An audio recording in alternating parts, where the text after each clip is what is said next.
Well, you can't help but to, see things that come up in the news. I don't know how they pop up, but you were watching Donnie, and he was playing "Let It Down." He had a full Yeah, band. he was on the Conan show. I think this was a few years ago, wasn't it? Yeah, I think it's a year or so ago. But I'd never seen it, so it's new to me.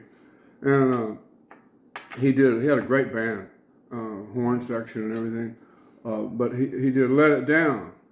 And I was just thinking, I said to myself while I was listening to it, hearing what my part was and my role in it, the sound of the organ and how the thing was arranged, because that was really my arrangement.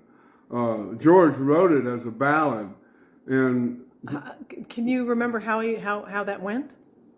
I don't remember how it was like though you sit in another chair and I feel you here, and then when he sang "Let It Down," then all around me, it was singing. It was just real melodic and beautiful.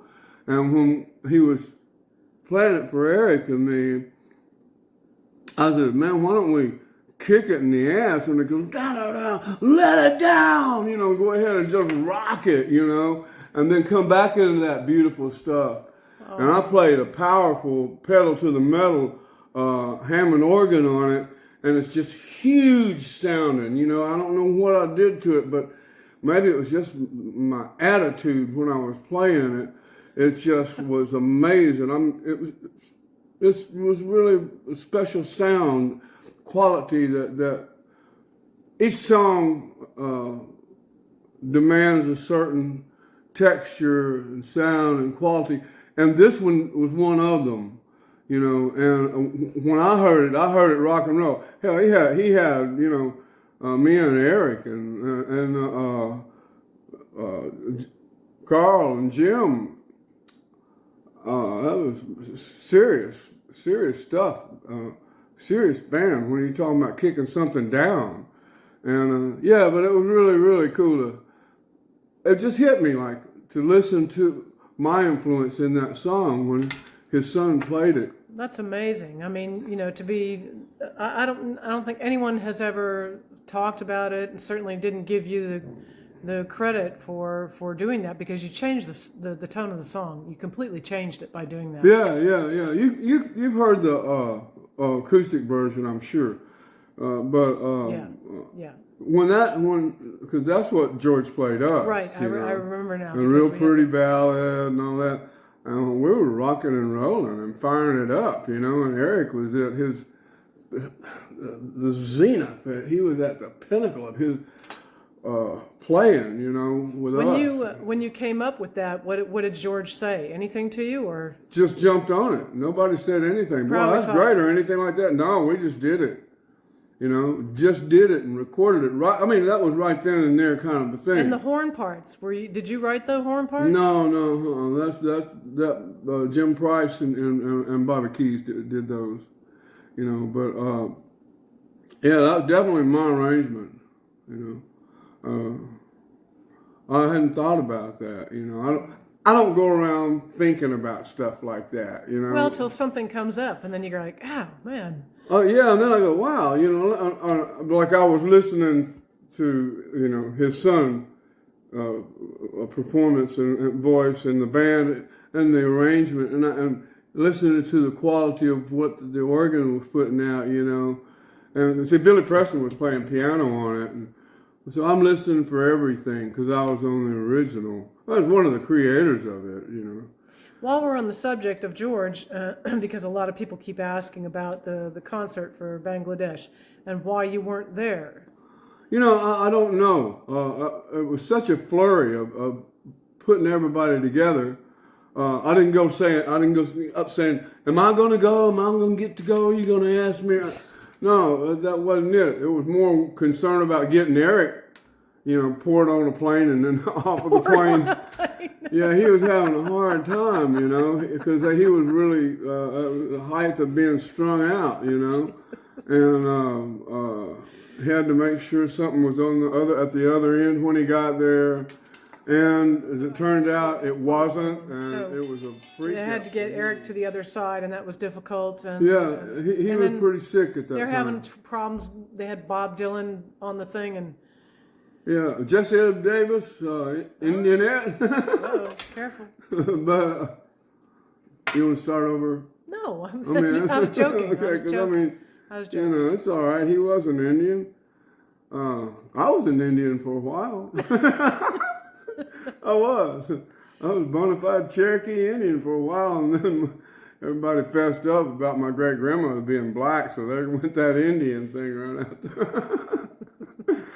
So, needless to say, for whatever reason, you weren't asked. And, No, and it was all right. I was all right with it, you know. where were you when that was going on? I was at home in Ascot. In England. Yeah, I was in England, and Did you know what was happening? yeah. Oh.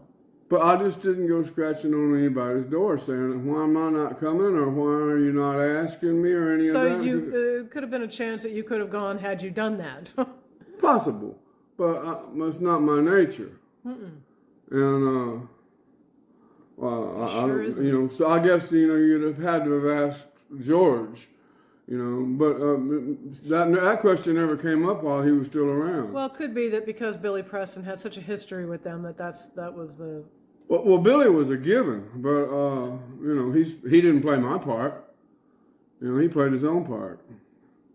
No, so in answer to your question, honestly I don't know why I wasn't on it.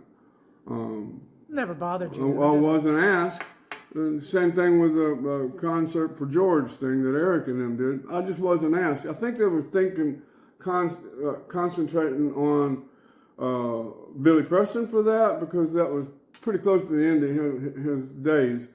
And that everybody in England looks after everybody that's in England, they're all together, and so they're thinking about whoever they had playing keyboards and stuff. They're not thinking about me. They're using Gary Brooker and all the other people like that.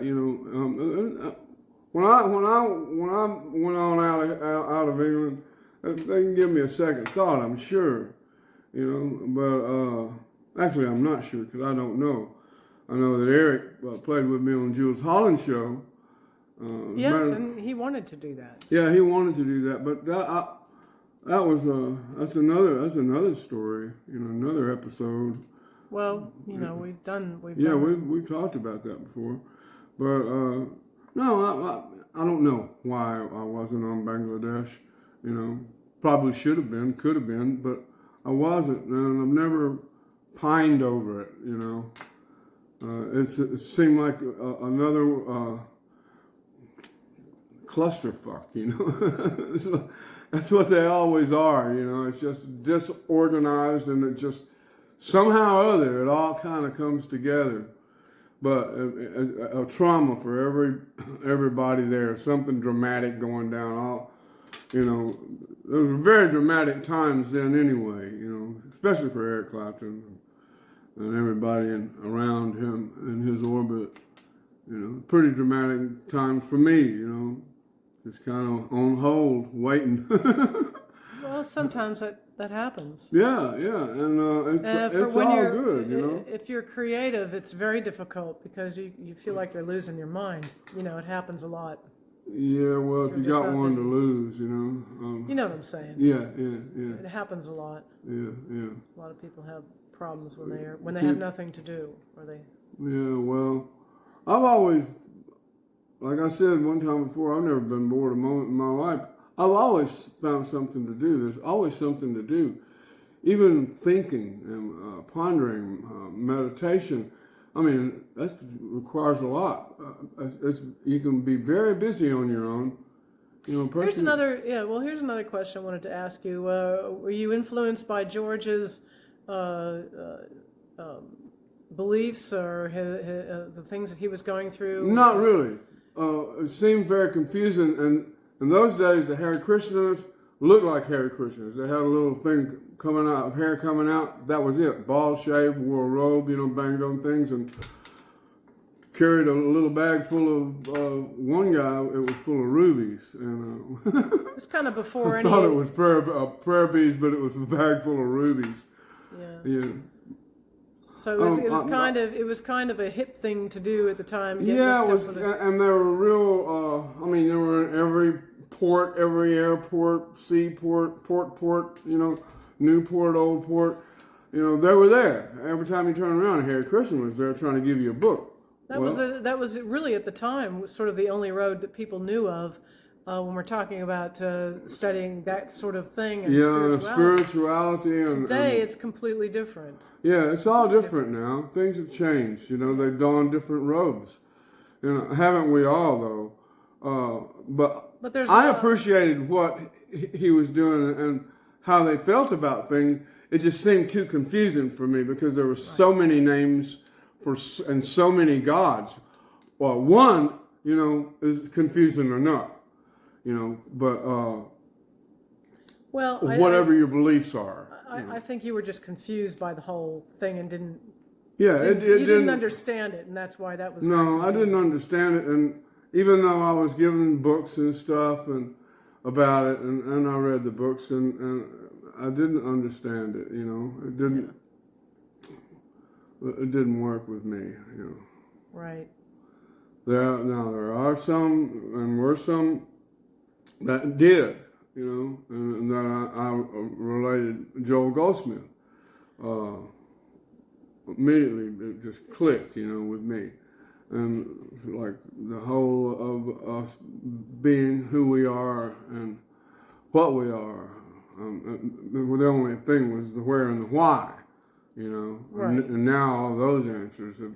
Well, everybody has their own. It's whatever works for you. It could be whatever, you know. If nothing works, that's it. Right. If you don't have a religion, that's good because your non-religion is as good as no religion, you know, or religion. You know, it's all, as long as you're believing in something, you know, you got to believe in something, even if it's yourself.